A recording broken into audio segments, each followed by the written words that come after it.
Types of people to avoid at school. Before we start the video, I want to take some time to show off my shirt. Well, not my shirt, actually my new physique. I've been hitting the gym, so I'm going to show you guys my progress, okay? Let me know what you guys think. 1 out of 10. Oh! Come on, come on. This ain't hard, bro. Look at this. I got an 8-pack. 1, 2, 3, 4, 5, 6, 7, 8. You know, hairy chest and all that. I gotta shave this. Don't worry. But you see the physique coming in, man. Let's go. School is something we've all gone through or are currently going through, and for that reason, we've all shared the same experiences in one way or another, especially when it comes to the people there. The variations of high schoolers are so wide, you can meet one of the most chill guys in your lifetime to one of the most questionable people you hope to never see again once you graduate. Bro, I met some crazy characters in high school. From the person who introduced me to corn, from athletes on the team, the school vapors, the people who threw school concerts, a kid who threw a bowling ball at the toilet seat and broke it and caused an entire flood in the school, somebody who lit fireworks during lunch. Yo, it was bad, bro. Hey, since it's the start of the school year, I thought why not go over the types of people in high school. Starting with the infamous teacher's pet. This person is the one who's always trying to get on the teacher's good side. Before you go any further, being nice is one thing, okay? But it's another thing when you're glazing the teacher during the entire class. It's okay to give a compliment or two, but when you're putting on a fake personality and visiting them after class every day, it's kind of concerning. This has to be some kind of performance because the people that are the nicest to the teachers are always the meanest to the other kids in the class. Funny enough, I think I never really dealt with a true teacher's pet, and if I did, it kind of felt like they might have had like autism or some type of like disability, because the way they were acting was like not in the traditional social norm or social cue. I don't know how to explain it. Like they would interrupt the class to like glaze the teacher, and it was just like kind of awkward. It's like they think we're competition to be the teacher's favorite, which that's all you. We do not want that title. The term teacher's pet was the original version of meat riding, because that's exactly what it was. They're gonna be the one to remind the teacher when the homework's due, because the teacher will be going over the lecture like, and that's why, class, 4 inches is actually above average. Oh, well, that's it for today. Bro. wait, Mr. Johnson. 4 inches above average? That's way beyond the average. Got to collect the homework today. Oh, you're right. I did forget. I forgot how much of a bitch you are to remind me that I got a great homework. You think I give a fuck about this job? Man, I hate this job. They're also the type to snitch on someone for cheating in school, which I feel like, yeah, if you're cheating in school, you have to deal with the consequences if you get caught. But at the same time, this person is going out of their way to get you punished. I'm not gonna lie, bro. How do y'all feel about cheating? I feel like in school, when a person was trying to cheat off me and I didn't know them like that, I would look at them like, bro, you freaking scum. Who the hell do you think that you are? Looking at my paper as if like I didn't study for this exam. Brother, I don't know you to be giving my answers. Now, if it's my homie, bro, I'll be like, okay, you know, go ahead, take a look, take a picture, bro. I know about this stuff. You know, I'm low-key a genius. I'm ahead of the curve. But if it was somebody else, I'm going like this. I'm looking over. I'm like, pathetic scum in my head, right? I'm covering it with my left arm while I'm writing with my other arm, you know? Like, well, actually, it was my other side because I'm left-handed, if you guys didn't know that, actually, yeah. Get an award for snitching. The only thing you're getting is a knuckle sandwich after class. But someone I would give an award to are the class clowns. These guys actually made class entertaining. My school lasted from 8 a.m. all the way to 3 p.m. with a total of 8 periods, which also mean a total of 8 subjects to learn about every single day. So when you're stuck sitting in a classroom for 7+ hours a day, having some sort of entertainment was damn near necessary. And thankfully, we have the class clown to make the day a little more enjoyable. I don't know about you guys, but after like 14, freshman year, I stopped finding class clowns funny and enjoyable, and I just started looking at them as like, yo, you're kind of pathetic, bro. Like, you're just gesturing for the class to try to find you entertaining, and you're getting nothing out of it. By the time we all graduate, we're all gonna have good GPAs, maybe go to college, do our things, go to work, do whatever it is, right? And then you're gonna be like, I guess I gotta make jokes for the freaking McDonald's staff team now. Like, that's what you're sentenced to. It kind of felt sad, and it felt like they weren't getting enough attention at home. If you're a class clown, bro, please lock in. I always say this about class clowns. Dude, you're destined to be nothing if all you have is your class clown ability, bro. You're not gonna be the next Kevin Hart, bro. Good reminder that school is not entirely a prison. There might be rules, but you can definitely tiptoe around it and mix in classwork with being goofy. Like, school might not be a prison, but every class clown I know is currently in freaking prison, dude. There's this one time where we had to present something in class, and this guy would post up the most absurd photo on the projector. Hey class, today I'm gonna be showing my presentation on plants. What? Hey, yo, what the fuck? Another thing the class clown did was get the teacher off topic to rant about their whole life story that's completely unrelated to the school subject. This is generally one of the best skills you can have in your life because you can socially engineer a conversation into any topic of your choice. Imagine having the teacher go from speaking about geometry to how they met their wife, had 2 kids, and then going through a divorce fighting custody over the kids. That is the best. When they get off topic, bro, just be talking. I had a teacher who would play guitar because everybody was glazing his guitar skills and he just wouldn't teach the biology lesson. Great times. You gotta be a pretty personable person to get someone to open up like that. Yeah. Especially to a bunch of teenagers. It's sad though, because this archetype fades into dust after high school is over. You will not find a single one in college. Probably unless they're a content creator. I think I've seen like people like crashing college classes and then using like a typewriter and stuff. But everybody else looking at you like, bro, you're genuinely lame. And in college, it's actually cooked because everybody's paying for the degree and it becomes like a ranked lobby. You know what this reminded me of though? Speaking of class clowns, I had a class clown moment one time in my freshman year of high school, okay? I was like an awkward kid just trying to be funny or whatever. And like there was people like, yelling stuff out in class. So one time I saw like this fist, right? And I was like, yo, that would be the greatest fisting tool of all time. I kid you not, I'm dead ass serious. On God, I said that. I still remember to this day because my teacher looked at me, took me outside of class, and was like, yo, do you know what fisting is, my brother? And I was like, no, because I deadass didn't even know. I just thought it was like a punch. But like the way everybody looked at me, it was like, and it was like, wait, what did I just say? It was deadass embarrassing, dude. Because the class clown straight up skipped class, but I kind of miss him. Actually, I had another class clown moment after that. The year after I transferred to a hood school, I was trying to be funny. I turned in an exam without answering a single question because I thought it would be funny and give me aura points, and I failed an exam 0 out of 100 just for the laughs. It was that bad. It was that bad. Ever since that moment, though, I went straight A's. Low key, though. Low key, I locked in because I knew I was like, yo, my parents spawned me into this world just for me to be a failure. But I sure will not miss the school menaces. The school menace will always find ways to get in trouble. They'll spend majority of their time at school either in a detention room or just not in school at all because they got suspended. They're similar to the class clown in the sense that they made school entertaining, but there were no boundaries. The moment they feel disrespected, they're throwing hands and causing a scene. And when you hear the fights that happen in school, it's always over something dumb like, oh, we called the other person ugly. I'd be scared to even look or say anything to the school menace. Because if they take it the wrong way or are just in a bad mood in general, they're slapping me back to middle school. They're the reason why we have these no violence PSAs telling us that violence is bad. And of course it's bad. Look at the freshman who has a black eye. Yeah, you never mess with the school menace, but you're always there in time to take a video, bro. So you get the nicest video on Snapchat, bro. That's good time. Yeah, how status matters a lot more in high school. You want to be cool, you want to be tough, but there's nothing cool or tough about hurting other people or damaging school property. High school drama was never really that deep, and there was never really a reason to actually fight. Half the time it'd be over girls or because girls are in the vicinity, bro. The amount of high schoolers who will act tough and stuff just because of girls watching is actually crazy, and they'll act like it's another reason. Brother, you're trying to pick on somebody who's inferior to you and you know you could beat because your favorite girl is watching. Especially in my school, bro, we lived in the suburbs. I have no shame admitting that, but why are some of these kids acting so ghetto like mommy and daddy doesn't tuck them into bed every night? Next is the vape fiends. Yes. These are the types of kids who skip class to hit their vape in the bathroom. Every time I gotta take a piss, I see at least one of these dudes blowing smoke in the corner of the stall. Whatever person that thought of making the cotton candy puff bars is an evil genius, probably like a millionaire, billionaire at this point, because they got all the kids at my school hooked. That's crazy, dude.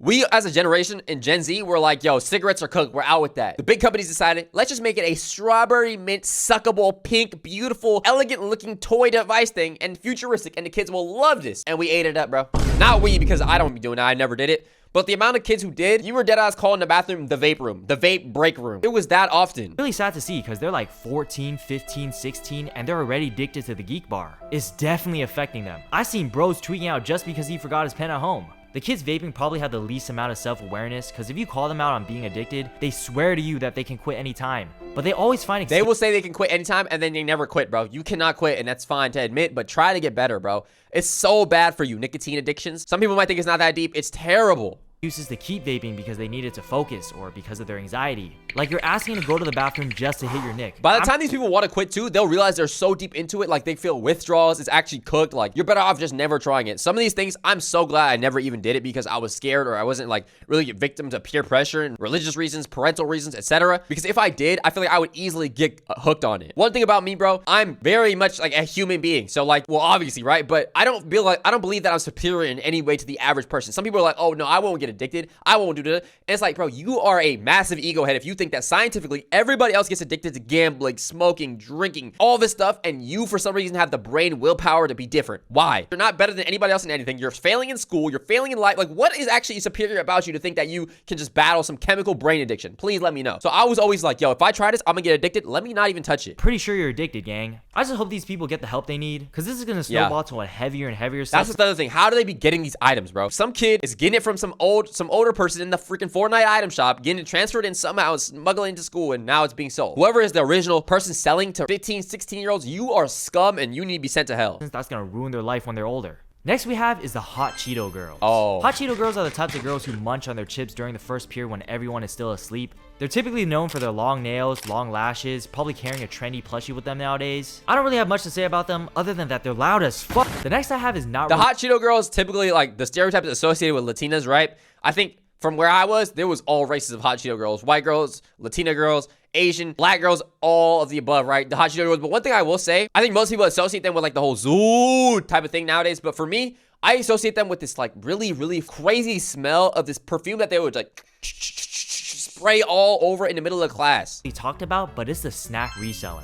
These guys come into school with money in their mind. You'll see them pull up with a duffel bag of snacks and a bunch of kids will be huddling around them trying to bargain for those Doritos. You gotta respect the hustle. I mean, you could still get snacks with the vending machines around, but why would you buy? Yo, we were dead ass moving like trap stars, bro. I used to do this, right? Okay, if you guys are selling snacks, I'm gonna let you know right now, don't get anything that has Three Musketeers or Milky Way. Milky Way and Three Musketeers, they do not sell that well. Snickers sells good, Twix sells good, Skittles sells really good, Starburst sells really good too. Chocolate melts a lot in the heat, so you're better off doing candies and then some drinks, because school's starting soon. It's still a little hot depending on where you live. I'm telling you right now, go drinks and go with the harder candies. Don't do the things that melt. If you have ice packs, do ice cream. One of my friends used to sell Spam Musubis. Those are amazing. That's like, if you start selling like burritos, tacos, like food, yo, you're changing the game. The only thing is don't get caught, bro, because you can get suspended, expelled, because you need to have a food card and all this blah, blah, blah. When in reality, these schools, they want to profit off the kids by selling in their freaking vending machines. And if they feel like a kid is selling better than them, they go want to patch the method. They'll say, oh, it's safety, blah, blah, blah. Buddy, these packs of items are never open, bro. I did not freaking open a Starburst container, reseal them, and then sell it to a kid and put freaking knives and substances in it, bro. Freaking cocaine crack, bro. It's not possible. Price snacks there when you could get them for way cheaper and have more options from the plug. It goes to a better cause too. I'd rather fund a high schooler's PS5 or their new clothes rather than fund whatever company this vending machine is for. Not gonna lie, I used to steal my fits back in like when I was 15, bro. I was going into stores, I'd try it on, go in the changing room, walk out with it. If they didn't have tags, yeah, I was lucky on some menace timing because I was like dead poor, broke as hell, and people were flaming me for not having new clothes. I was like, yo, I gotta get something somehow. And then also I bought my first phone by selling snacks. And business will be doing so well for them. I do not recommend doing it. Don't do that. Don't do the illegal stuff, okay? Selling items in school, I feel like it's fine, bro. Make reservations for your favorite snack because the popular ones like the jalapeno Cheetos were out of stock before lunch. But for some reason, teachers and staff were like not cool with this at all. They treated selling snacks like you were selling drugs or something. Yeah. Because one time the snack plug got caught and he ended up going to the principal's office, and the next thing you know, they called his parents and he had to shut down his whole snack business. Which is crazy because he's not really doing anything wrong. You'll probably hear an excuse like how the snacks aren't healthy for the growing youth or something, but bro, look at our school lunch. Yeah, bro. Look at our vending machines. The only time they care about food being healthy is when the hustler tries to make their bread. Yup. I just hope that kid's okay, because if I got a phone call telling me that my future son or daughter was selling snacks at school, I'd be proud of them. I'm raising a future hustler. Next we have is the band kids or theater kids. These kids are known to be a little more peculiar, maybe their sense of humor is a little more brain rotted. The theater kids are stereotypically known to be a social outcast, and the band kids are typically known to be more dark and edgy. But in my opinion, That's true. I think all those are true for the band kids I knew. I think they get a little too much hate. Especially in the world of high school, you're in an environment where everybody is trying to fit in, and they're the ones who don't care about being judged. Which is great given that a lot of teenagers are insecure. Now we have the academic. I'm not gonna lie to you guys. I don't know if I went to a crazy school, because you guys could comment down below if like this was similar to your school situation. But the band kids in my school were different. Oh god, bro. I was in band, right? Because I had this extracurricular class I needed to take, and I used to play the bass. The violin thing. It looks like tall as hell. It's kind of like a cello, really tall. It has like a deep sound, but it's like a sibling of the violin, I would say. Bro, there was kids who were like freaking snorting like crazy stuff off of a instrument, bro. There would be a kid freaking putting like forbidden toxic mushrooms on a drum, licking them off, sipping a Gatorade. It's like, and then they would go after class and start graffitiing up walls and stuff. It was crazy stuff, dude. And it would be like some white kid that I never would think would get into that type of stuff. His nose is red as hell, and I'm like, dude, what is going on, bro? Weapon. These are the types of people who go above and beyond when it comes to their schoolwork. You know, taking advanced high school classes and even some college courses. Notice how he put like 3 Asians straight. Let's be real. This be the Asian, bro. They'll find a way to get a grade that you didn't even think was possible. If the high score was 100%, they'll get 110%. If the highest grade was an A+, they'll get an A++. And what I gotta say is, fucking nerd, bruh. Bro, as an Asian person, half Asian, if you guys didn't know that, sometimes you can get an A++, you bring it home to your parents, they're gonna be like, shit, you should have been getting that, bro. It doesn't even matter. Bro, some Asian parents will build an entire child's self-worth through their grades and not even give them validation for the grade. It doesn't make any sense. I'm just kidding. The smart kids were pretty chill, depending on the type of smart kid. Because there's the chill ones that are like a regular kid that happens to be smart and have their priorities straight with academics. They do normal kid stuff and have a life outside of grades. Like, you probably see them as an average student, but then come end of the year, they're valedictorian. But there's also those... And that was me, but I was not a valedictorian. I was like always at around 3.5 GPA. I feel like if you should be able to walk into school and sleepwalk and get a 3.0 average minimum. If you get below 3.0, I feel like you're kind of cooked, bro. It's not hard. To get all B's, it's pretty easy. To get all A's, it might be a little more challenging depending on the classes you're taking. If you're taking AP US history, you're taking like AP physics, all those type of classes. Respect to you. I wasn't touching that. I was touching honors pre-cal. I took something called human body systems. It was like an honors class. A couple other ones, AP psychology. But those are much more chill than like AP physics or freaking AP chem. Smart kids who are smart, but they have a fat ego thinking that they're better than everyone else. Like their whole personality is that they're smart. If there's a hard test that everybody failed except them, they'll let you know that they passed. Yo, Billy, what'd you get on the test? Oh my god, that was so hard. I got a 62%. What about you? I got a 57. Dude, everything the teacher said was giving me on the test was not on the test, bro. Come on. Are you sure you guys just didn't study?